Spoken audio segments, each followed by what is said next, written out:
Auza mendia oinez igoko dugu. Aritzakun, Urritzate eta Gorramendi kontserbazio berezirako gunea ezagutuko dugu. Erratzu eta Baigorri herriak bizitatuko ditugu. Hemen ematen diogu hasiera gaurko saioari. Behe Nafarroa eta Nafarroako arteko mugan gaude, hizpegiko mendatean.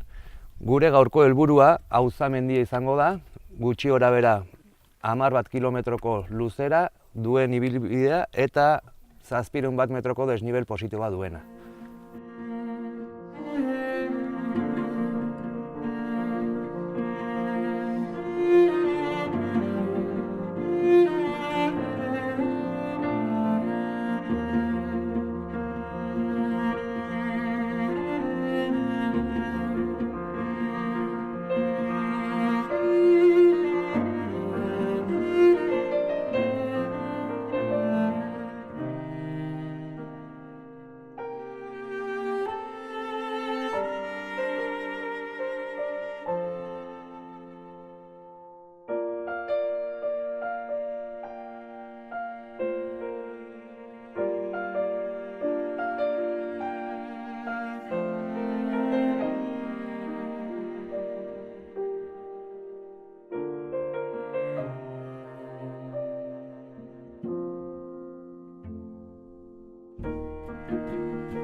Erratzu eta Baigorri tartean eta iparraldera edatuz, Aritzako, Urritzate eta Gorramendi izeneko kontserbazio bereziko gunea dugu.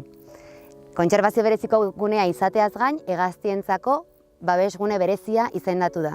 Larre eta basoek mosaiko bat osatzen dute hemengo paisai goraberatsu hauetan. Eta bertan topatuko ditugun errekek mendimagalak zeharkatuko dituzte Aranaren behekaldera iritsi arte. Beraz, ibai, baso, naiz larreko ekosistemak topatuko ditugu. Eta hauetan guztietan, biodibertsitatea oso aberatsa izango da.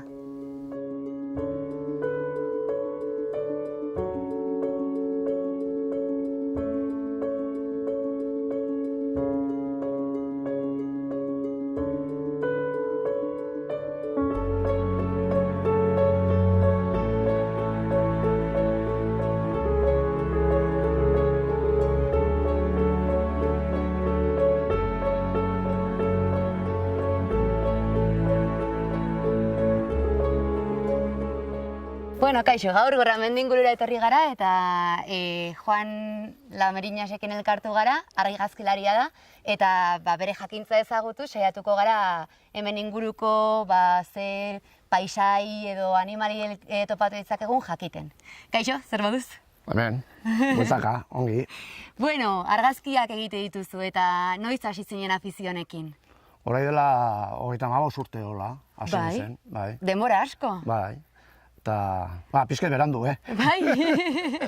Eta, bueno, hasi nintzen hemen futreakin, Bai. beti esaten dut, gauza bera, futreakin hasi nintzen, eta kamara konpatze batekin, Bai. eta horrekin hasi, eta, segidun, kosten dituen futreak xinurria bezala, Bai, txiki, eta hortik sartu zaitzen afizionia, Bai. eta gero hasi nintzen kamara reflex batekin, o teleobjektiboak batekin, eta bueno. Eta nora joaten zinen putre hauek ikusteko? Bai, lehen, oberen lekoa zen Gorramendi. Bai. Orden hor hasi nintzen, eta... Goran, goikaldean. Bai. Oso ongi. Bai, goian.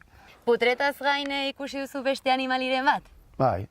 Hemen lehen kustezen futreakin, hauniz, ugaza. Ugatza. Bai. Baina, berak, igual bakarrik, baina han bertan, Bai. berak futreakin jaten. Hala. Bai. Eta atera dituzun argazki guztietatik baduzu gogokoen bat edo ze bizipenen bat berezki ikustoko duzuna edo memoriara etortzen zaizuna? Bez, pues igual oberenak ez dut egin Gorramendik. Bai, bai. Pues igual teleobjektiboengatik edo Bai. kamarangatik egin dut bertzelekuen, ez? Bai. Baina ni normalki hemen egiten nuen dena, eta hemen afizionia eta boa. Ni eske nuen kusten bertze gauzik, bakarrik futreak. Bai. Futreak, ez paisajik eta ez da. Ni, bazkaldu, fabrikati torri, bazkaldu, eta segidun goiti. Bai, eta orduan zergatik uste duzu Gorramendi daukala berezitasun hori? Esan duzu beste leku batzuetara joaten zarela, baina beti nahiago duzu Gorramendin gelditu. Bai. Paisajeengatik eta orai, Bai. bueno, eta tortzen bazara eta gusten batuzu futriak, pues badakizu ja lekuek eta horiek nola, Bai. osea, non sartu edo Bai. non iskutatu pixket, ez? Bai. Eta urte osoan zehar igotzen zara hegaztiak ikustera edo hegaztien bila? Edo nahiago duzu urtaroren bat, edo hobeago alda urtaroren bat ona etortzeko? Igual, hegazkin bila igual, ipargaldera igual, Baina hemen ikusten dire, Ustruak eta hoi, Bai. Hemen, eta hori hasi dire zikoinak, Bai. egunotan, zigoinak. Migratzean eta... Bai, migratzen. Bale. Eta berez orduan zuk nahiago duzu udan etorri, urtean egunero etortzen zara? Bai. Hombre, egunero, Ez, baina igual, astero igual 2 egun edo 3 egun bai. Bale. Bai. Eta nahiago udan edo neguan? Neguan latza izango da orgoian egoteko. Bai, laza dago, baina badakizu, orduen bada janari guti eta igual harrapatzen duzu hobe, Eta, bai, eta bazutan hobe duzu igual hola, neguen, Bai. porque ez dire muitzen hainbeste, Igual lasaiago igual atrazen zara kotxetik, eta hor bertan igual karreteran ondoan, daude jaten, eta ez batzara sartzen beraiekin, arrasongi. Pazientzia beharko duzu Pixket, bai. ongi hartzeko argazkian, Eta gero, teleobjektibo horiek pisatzen dute asko, eta kamarakin eta teleobjektibo on batekin, baten zara 3 kilo, eta, claro, hoi. Eta esan duzu orain paisaiekin ere hasi zarela. Bai. Gutxiago mugitzen direlako? Bai, gutxiago mugitzen dira, bai. Hemen inguru hontako paisaiak ateratze dituzu orduan? Bai. Hemen eta iparralde aldoztan ere, bai. Bale, oso ongi. Zuberoan franko boliki, bai. Ibiltzen gara honi zuberoan. Jo, oso beste lagun batekin, bai. Bai. Norbaitek nahiko balu afizionekin hasi, ze gomendio emango zenizkioke? Asteko. Asteko. Asteko. Jarri eta denbora pasa. Bai. Eta gainera baditut, momentuten baditut neskatiko batzuk, tortzen diren erekin, 15 urtekoak. Irakasle bihurtu zara orduan? Bai, irakasle ez, baina badute kamarak, eta gainera badute kamarak onak, Bai. Bai. Eta hoi, pues, nola ez dakite nola funtzionatzen dute, pues tortzen diren erekin. Vale. Ba, eta, arrasongi beraiekin, Horai dela 15 urtet, hasi zen neskatiko bat 8 urtekin. Oso gazte. Bai, arras gaztia. Bueno, bere argazkiren bat ikusiko dugu agian noiz baite National Geographiken. Horla, anekdota bat kontatu beharko bazenigu, edo hasiera horretan, lehenengo egun horietan izan zanon anekdotarik gogoratzen duzu? Bai, gora izan naiz, ez dakitzen bat denbora, Pensatzen dut, hori dela igual 15 urte dola. Bai. Nik hemen egin nuen argazkia, daude futre batzuk, daude markatuek. Bai. Ez dakit nola esaten den, bai. Bai, eraztunduak egite dituzte jarraipena eta gero badute ere banda, erderaz esaten da, banda salare bas. Bai. Bueno, nik egin nion argazki bet futre bateri. Bai. Enaiz orozen orai ze zenbakiak zituen, ze letrak. Eta biali nuen, pues, Nafarroko gobernura biali nuen, eta handik esatziaten bialtzeko argazki bat, ja, hobeto bialtzeko argazki, ja ikusten zaion GPS bat. Ja, beraie bazuen GPS bat, o zuen ondatue, o norbaite galduta. Eta, por lo visto, galdu zaion en Doñana. Wow, oso burrun. Bai, eta zegoen anilatue, uste dut zegoela, ez dakit, Lunbierren, ero, zen beste leku bat, baina nahi zori zen momentu. Bai. Eta orduan, Nafar gobernua lagundu egin zenuen, futreak horri orai kusten baduzu futre bat, pues dagoela anilatue eta gainera kusten zaio ongi, balime dago hor, osea, jaten, kusten zaio arras ongi, sobre todo, banda alarrak kusten zaio frango poliki. Orduen, bialtzen duzu Nafarroko gobernuri, eta arek esango dazu, non dago anilatue, non bota zuten, osea, anilatu, noren zuten, anilatu, bota, eta non deki ibili den. Non ibili den, eta dena. Oso interesgarria. Ordan ez da bakarrik klik baten bila egotea, gero jakin dezakezu gehiago animalioi buruz. Bai, eske gainera bialtzen da zute informazioa, pero informazion ona, Nork ikusi du gainera, zel leku, osea, dena. Dena, bai. Oso interesgarria. Bai, eta horre, porque bazuen GPS.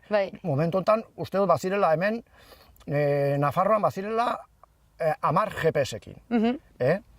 Bueno, pues ni GPS-ekin, ez dakit, uste dut, bakarrik kusinuela, eta gainera zuen GPS. Karo, azkenean. Bai, baina bertzio horietaik, osea, badutela markak alarrak, horietaik, asko. Bai.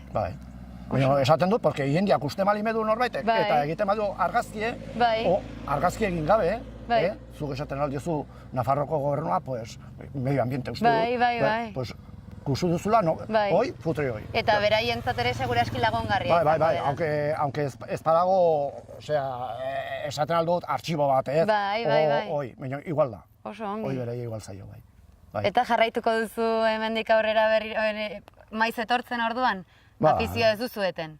Zer, hau? Bai, argazkiekin gora eta bera ibili bezala. Bai, espana iztortzen unata, joan gora bertze leku batera. Porque orai udaletxeak ez du bakarrik patu ditu leku bazutan, eman dio baimena esaten da, baserriari, osea, baserri bazu, gero herri bazu botatzeko leku batean.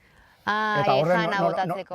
Orden nola badakigun, horra joatea errezagoa da. Eta kuste badugu, por supuesto, que bialiko dugu, segituko dugu bialtzen Nafarroko gobernura, bai.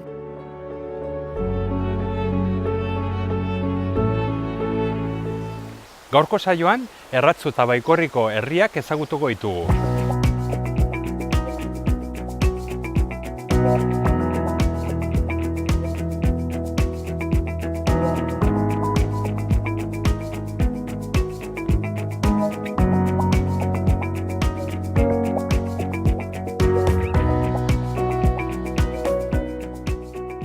Hemen dugu, Koldo Uribe Etxebarria, Erratzuko denda txiki baten arduraduna, jabea berez, ez? Bai, da. Eta orduan, mentxe daukagu, herriko denda bat, ez?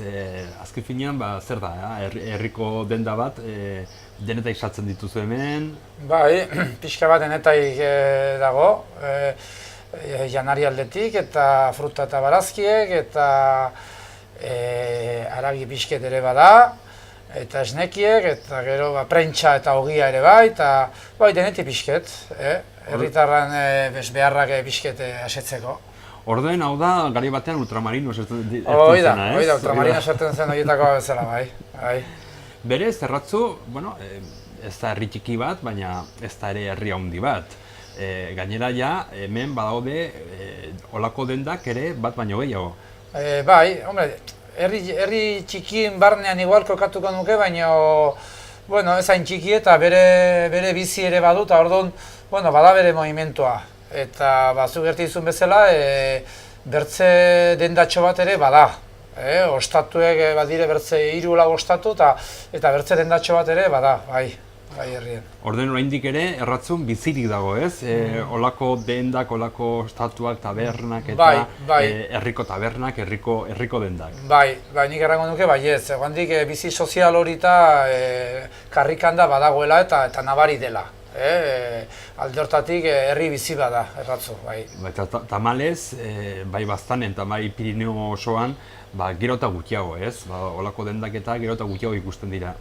Bai, egia da, gero eta zailagoa dela, alde batetik herriak txipitzen nahi direlako, bizie bizke galtzen, gero igual denda horietako arduradunek sartzen nahi dire eta ez dute nor jarraitu denda horietan, eta gero nagusiki baita, hori, jendeak ere ohitura galdatu ditu eta denda hundietan da erosteko ohitura horiek zabaldu dire eta bai aide galtzen, Baztanen adibidez, herria unitzetan ez da dendaik. Hola repaso bat inda, Amaiurren, Azpilkoetan, Lekaotzen, Gartzainen, Anizen, Berroetan da, herri guzti horietan ez da dendik. Bere egunean erratzun bezala, ez bat baizik eta bat baino gehiago baziren eta desagertu dira. Orduan, ze nolako egoera ikusten duzu edo olako dendak eta jakinta gainera orain Elizondon, Elizondo herri bezala haunditz haunditu da azken urtetan, eta hor berez badaude beste merkatu mota, ez? Beste merkataritza mota. Bai, etorkizun zaie ikusten du nik, aipatu ditudan herritxo guzti horietan orain norbait ausartzea dendatxo bat irekitzen. Zertaz, hori apostu fuerte egin behar da, eta ez baduzu gauza garbi ikusten, zaie da norbait ausartzera. Eta zu gertizun bezala gero eta gehiago zentralizatu edago dena Elizondora, Baieko hiriburura, eta orduan hor bada bizi eta hor badire dendak eta badire hainbertze zerbitzu, baina herrietakoa gero ez da etorkizun beltzagoa du bai. Gero baita ere, suposatzen dut, legeak eta gero eta zorrotzago dira, igual gaur egun gero eta traba gehiago, baita ere, bertzaletik ere, badago elkartasun gehiago, ez? Ja sortu dira merkatari elkarteak eta sortu dira, ezta? Bai, lege aldetik eta bai egia da, gaur egunen olako dendatxo negozio bat irikitzeko, bete behar batzuk daude, eta horiek obra egiterakoan eta zorrotz bete behar dire, eta igual pixket gileat botatzen datzu hasteko momentuen, eta elkarte aldetik bada Baztanen bertan merkatari elkartea, eta hor aipatu behar da gehienak Elizondokoak direla, bertan bilduek dauden komertzio gehienak Elizondokoak dire, nahiz eta adibidez nire hor nagoen eta beste herritxon bateko tabernaren bat edo baita ere hor dagoen. Baina, alde batetik ongi dago iniziatiba horiek, pixket elkarren artean hartuta erresago delako gauzak edo eskatzea, edo lortzea, edo antolatzea, edo pixkat dinamizatzeko herri baita eta ongi dago iniziatiba horiek. Gaina, olako dendak funtzio ezberdinek betetzen ditu, ezta? Bai alde batetik denda, baina gero baita ere,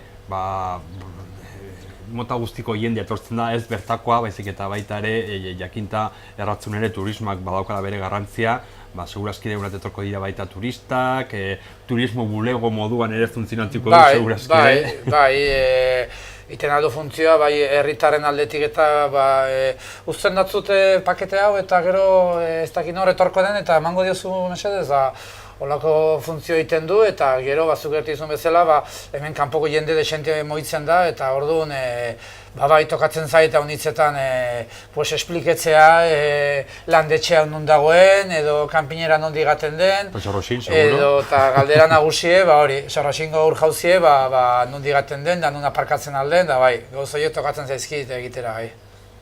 Orduan badauka hortxe, ez? Olako betekizun soziala baita ere. Bai, nik errango nuke ez.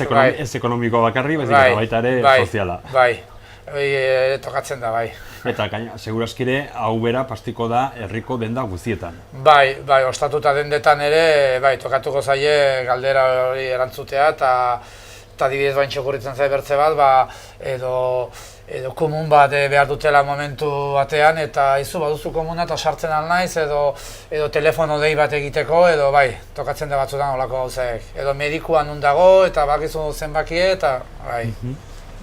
Ba, mi esker, Koldo. Bale, ez da zeren, zuei.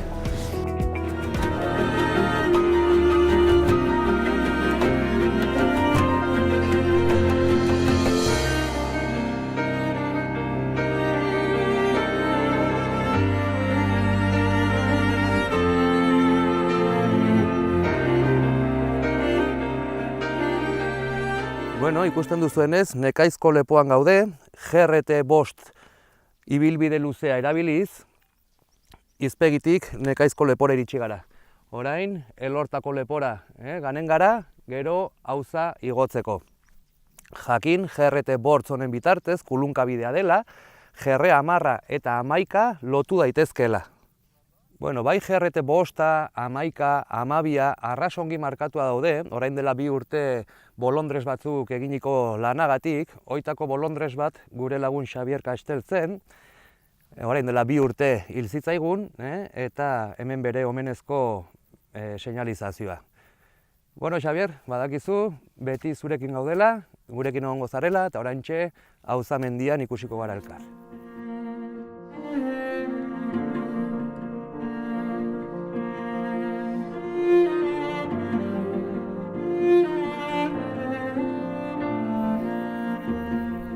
Elortako lepoan aurkitzen gara, mugarriek Behe Nafarroa eta Baztan arteko muga adierazten digute, eta lepo hau oso garrantzitsua izan zen 70. hamarkadan, horrelako puntu klabe bat izan zelako kontrabando historietan. Lepo honek solastuko balu, hainbat eta hainbat historia kontatuko zizkigun kontrabandoari buruz.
Gaurko aholkuen atalean makileri buruz solastuko gara.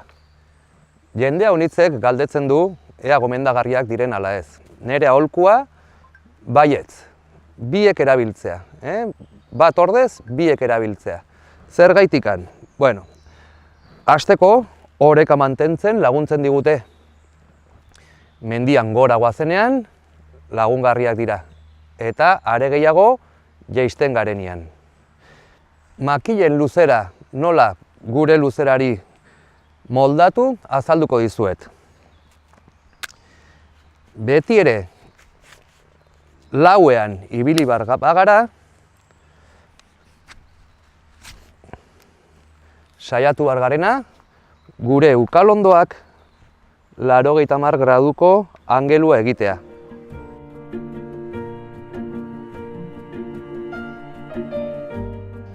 Gomendagarria da, maldagora goazenean, bastonaren luzera pixka bat moztea.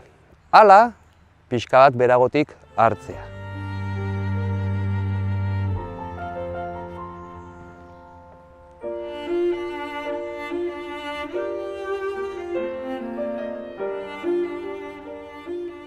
Aldiz, Maldabera goazenean, makilaren luzera, pixka bat haundituko dugu.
Aritzakun, Urritzate eta Gorramendi ingurura etorri gara, eta gaur Jon Elizetxe dugu aurrean, Baztaban udaleko basazaina da, eta galderatxo batzuk egingo dizkigu, kaixo?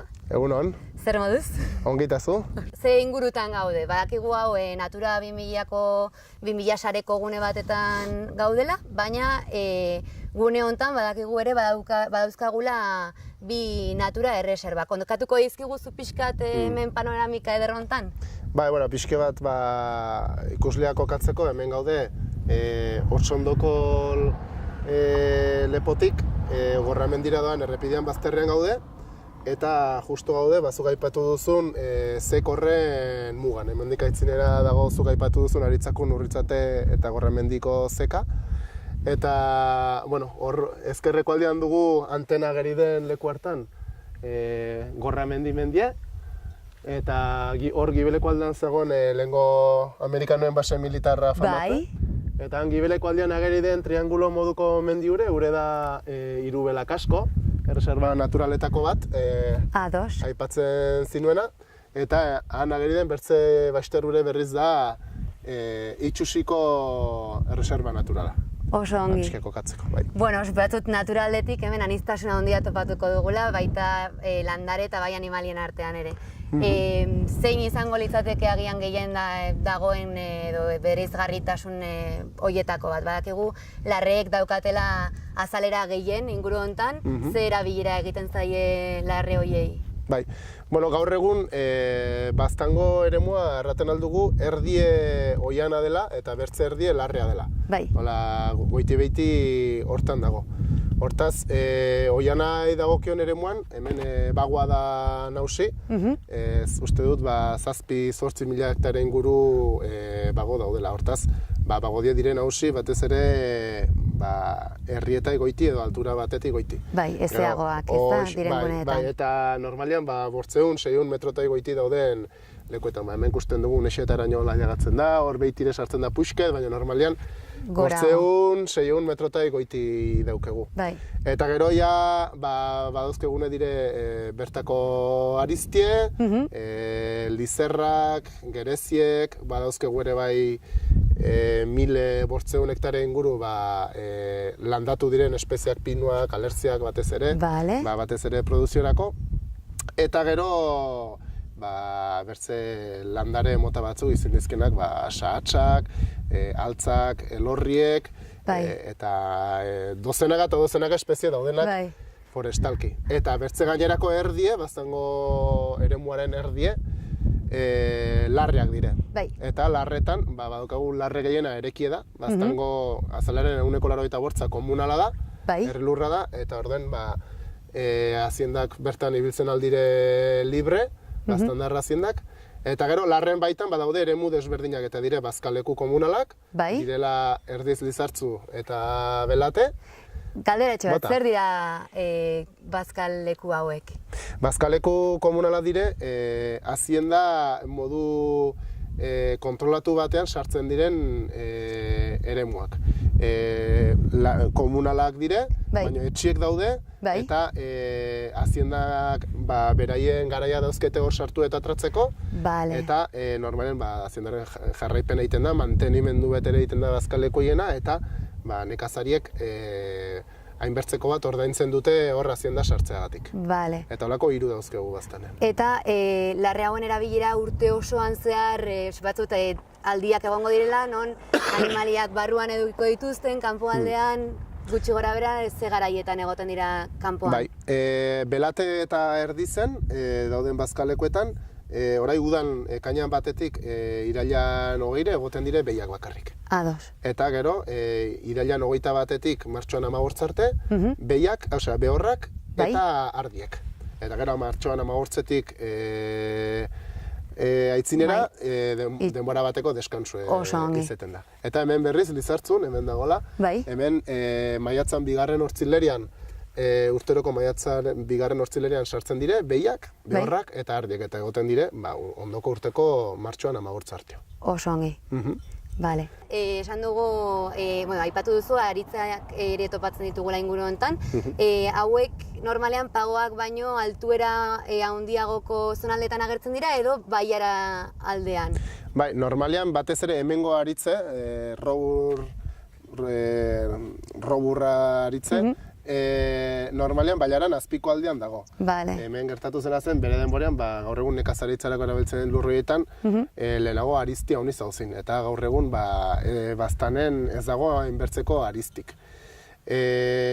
Normalean, bagotik, beiti eta bailaran kokatzen dire aritzek. Eta aritzek normalean ez dire haunitzik nahasten bagoekin. Bagoa arras kolonizatzailea da, eta ez zaio gustatzen landare haunitzik izatea bere inguruen, eta izatekotan bere azpien edukitzen du. Eta aritze berriz alrebes, aritze dagoen ere muen, haunitze landare klasekin, osto zabal klase haunitzekin hasten da, lizerrakin, elorriekin, gereziekin, bertze errol klasekin. Oso interesgarria. Bale, oso ongi. Orduan, esan dugu, baztanen bai larreak eta bai oianak topatzen ditugula. Larreetan ikusi dugu gutxi gora bera zer erabilera egiten dituzten, zer erabilera erabiltzen dugu edo nola erabiltzen dugu oian alde hori.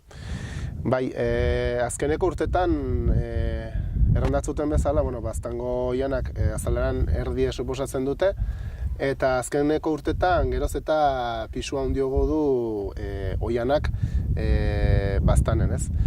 Lehen aipatu datzut, daudela 1500 hektarea inguru landatuak direnak kanpoko espeziekin, pinuak, alertzeak eta bar, horiek gehien bat dire produziorako landatu direnak, eta horien lanketa ematen da, eta esplotazio ere bai, eta diru sarrera importantea suposatzen dute baztanendako, baina hortaz aparte ere, aipetu dugun bagoetan ere, salmenta egiten dire egurreko, materialeko, baztango herritar guztiak lote bat eskatzeko eskubidea dute, 12 eurotan, eta urtero 200, 250 lote inguru markatzen dire, baztandarrendako, eta eta hierran salmentatik ere, oianan salmentatik ere, diru desente atratzen nahi dugu azken urtetan. Badago lan desente, baina hierran azken urtetan abaritzen da mugimendu desente baztango mendietan, eta hierran, espero dezagun horrek hortan segitzea, eta hoberagaten balime da, hobe. Eta zuk uste edo gutxi gora beran pareko mantenduko da larre eta oian eremuak edo batek bestea konkistatzen edo sartzen ari dela dirudi? Nik uste dut nekazarien borroka hemen olako leku eze batean beti izan dela mendien kolonizazioen kontra ez.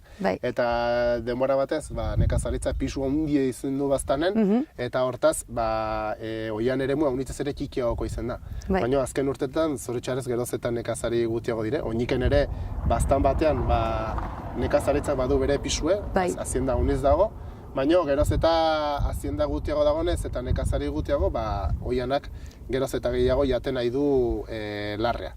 Eta, pixke bat gaur egun erdi eta erdi balime dago ere, nik uste dut, ondoko 10-20 urtetan portzentaje hoi aldatuko dela, seguraski ere ja nabaritzen da, 60-40 edo 65 batera, oraiko tendentzian mantentzen balin bedire behinpin, ez? Badago janen kolonizazio bat, eta ez dago hazienda leku oberenetan konzentratzen da, eta hortaz badu leku batzuk, nolabait, erregenerazio naturala ematen ari dena. Zenbaitzuk zikina ditzen dut horri, erregenerazio natural bat da, eta hoianak bere bidea egiten segitzen du. Bale, orduan esan dezakegu natura aldakorra izango dela, hemendik aurrera? Bai, bueno, eta izan dela. Bai, ez, beti ala izan da. Orai biztan dugun paisajea, orai dela 200-300 urte, uste dut baztanen kasik arbolik etzagola, eta bertako ordenantzek baztango herritarrak landatzera behartzen zituzten. Begira. Eta, bueno, gaur egun gauza galdatu dire, bere garaian sagardiak izan ziren hemen gehien bat, hori izan zen hemengo industria. Bai. Bertze garai batean errenfek eraman zituen hemengo mendiaunitz, ikatzak, eta nekazaritza izan da azken urteoketan indar gehien izen duena, eta orden lurrek erabiltzen ziren, batez ere nekazaritzako eta oian gutxi izagon, eta hoi aldatuz ganden bezala, paisajea beti aldatuz da, ez da estatikoa, eta seguraski ere azken 500 urtetan hartzen badugu, 100 urtetik argazki desberdin beti zen ginuke. Claro. Eta orduan landareria edo habitatak aldatzen balin badira, batzuet animaliak ere aldatuko direla. Beti aldatzen dire, badire espezie batzuk larre eremuetan hobekiago moldatzen direnak, eta bertze batzuk oiana zabalduz bezala hobekiago daudenak, ez? Gaur egun bestua diren tokilek, bertze tokil klase geroz eta gehiago daude, oian zenbat eta zarrago izen, eta egurril zenbat eta izen, horietan hobekiago moldatzen dire. Lehenago igual erbiek usten zen gehiago larretan eta orai ez da inbertzek usten, basauntzek eta orkatzak ere aldatu zaila. Lehenago etzen hainbertze basurde ikusten, orai geroz eta gehiago ikusten da, eta erran duzun bezala, paisaje aldatu bezala, den aldatzen da, berakin. Bueno, eta gu bere beraiekin batera moldatu beharko gara. Beharko, beti dugu tendentzia inguruen nagusitzeko, baina nik uste dut ikasi behar dugule inguruekin batean bizitzen eta ez inguruen gainetik. Basoetan, suposatzen dut, adin desberdinetako zuhaitzak topatuko ditugula, eta bertan biziren animaliei edo nola eragingo die honek? Bai, azkenean erraten dutenez edo teoria forestalen arabera, zenbat eta oian garato eta zarrago, orduan eta biodibertsidadea handiokoa dago, ez? Ordugu eredu hurbile bertizen, haunitz aldiz, hemengo jendean dako oian on bat da, oian edo gazte bat, edo bakandu bat, edo garbi bat, edo egurri hilik ez dagona, ez? Baina, errealitatea da, oian garatu bat biodibertsidade aldetik, beti konsideratu izan dela, egurrile dago oian bat, zaharrak, gazteak, eta erran dezagun mendi irregular bat, ez regularra dena berdina dena, baizik eta adin desberdinetako arbolak badaudenak, ustelak, berriek, eta hori konsideratzen da, berez, biodibertsitate aldetik aberatsena. Eta ez da kasualitatea, Bertizeko Parke Naturalean egotea, zazpi tokil edo okil mota, ez? Eta bertzen inon gertatzen ez dena, eta hori da tendentzia pixka bat bai. Okilez gain, beste animaliren bat etortzen zaizu burura zuhaitz helduak izatea hobe edo onura egingo diena? Bai, ez da bakarrik animali handi buruz, ez, solasten garelai, baizik eta hor daude bertzen landare mota, izan daitezke ugaztunetaik aparte izan daitezke gaztiek, izan daitezke bertze izaki bizidun, ez? Ez bakarrik animalien. Orduen, erraten dutenez, izaki bizidun variedade izugarri handitzen omen da olakoetan. Hemen adibidez, zagon ohitura baldenago zena arbolak murrizteko, kapetatzeko edo erraten zaiona, izan zen arbola mantendu eta gaineko adarrak moztu, ez? Hor ere erraten zuten adibidez, arbol mota horietan sortzen den landaria arron aberatsa omen dela, ez? Eta, gauze denak, igual, biologo batek esplikatuko zazkitzun hobekiagonik baino, erraten dutenez, bere aberastasuna omen dute. Bale, oso ongi, mila esker. Ez da zeren.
Oraintxe, Erratzuko zubian gaude, berez hemen sortzen da Baztan Bidasoa ibaia, eta baita arras famatua da hemen hurbil dagoen Xorrotxingo ur-jauzia.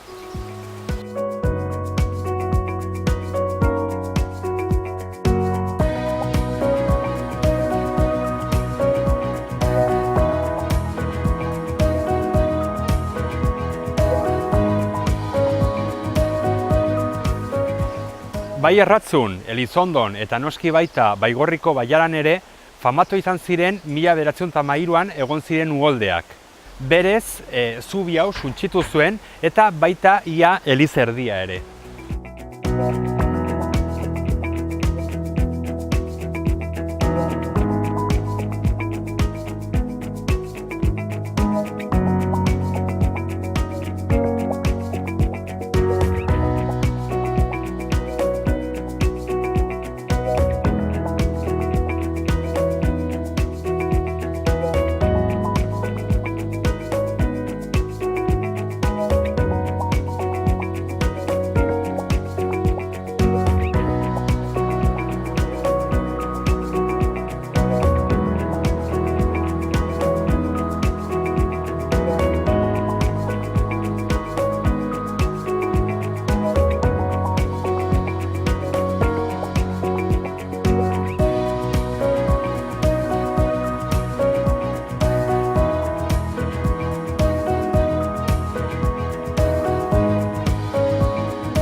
Arrigorriko lepoan gaude, hemen uzten dugu GRT5 ibilbide luzea eta guk zuzenian desbideraketa egiten dugu Auzako tontorrera.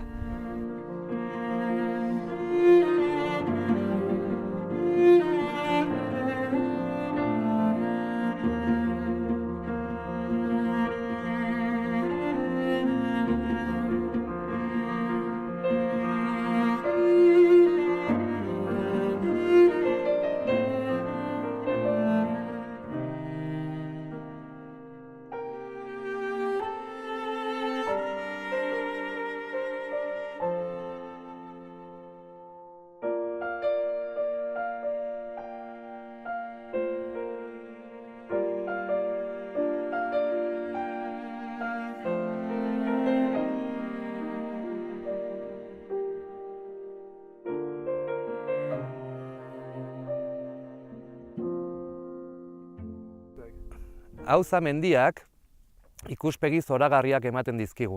Alde batetikan, Erratzu, Arizkun, Azpilikueta eta Amaiur herriak ikusten alditugu. Baita Larrun mendi ere bai. Bertzaldera, Behartzungo auzoa gelditu litzateke eta Saioa mendia Kintoarekin. Bertzaldera begiratuta, Pirinioak ikusten alditugu, eta baita iparraldeko kostaldea. Beraz, bisitatzeko moduko lekua.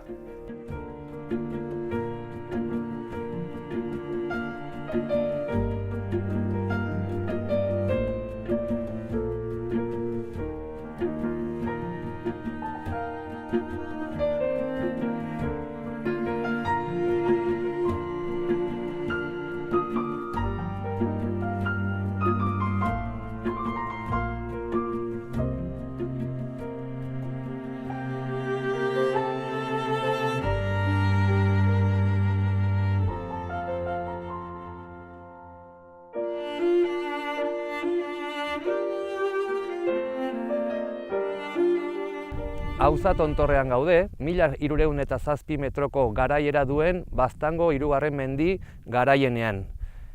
Izpeditik atera eta tontorreraino 5 kilometro egin ditugu. 700 metroko desnibela eta saioari amaiera eman baino lehen Nekaizko lepoan ikusi dugun Xabier Kasteleri eskaini nahi diogu gaurko saio hau. Honekin bai, saioari amaiera eman eta hurrengo bat arte.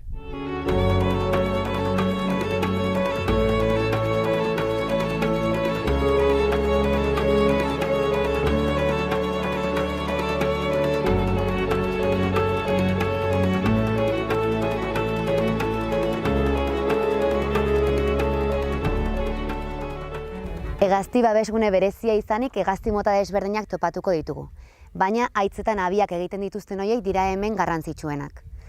Saiarreak, saizuriak, naiz haitzetako zozogorriak dira ugariak, baina berezigarriena ugatza da, hemen baitu bizitokia. Gorramendi eta Gorramakil tartean gaude, hemen dugun altura aprobetxatuz hegaztiren bat ikusi nahiean.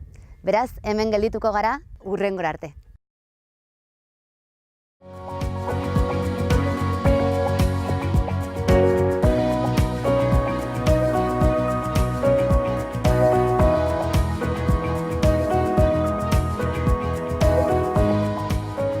Historikoki, Baigorrin, nekazaritza, abeltzaintza, baita ardogintza ere bere garrantzia izan du, baina baita mugaherri bat denez, merkataritza eta komertzioa. Herri ederrontan, turismoak ere badauka bere garrantzia, eta bertan aurki dezakegu karrika ederrak, etxe politak, baita etxauzko jauregiare eta hotel ezberdinak.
Eta hementxe, Etxauzko gazteluaren ondoan bukatzen dugu gaurko saioa, bertze bat arte.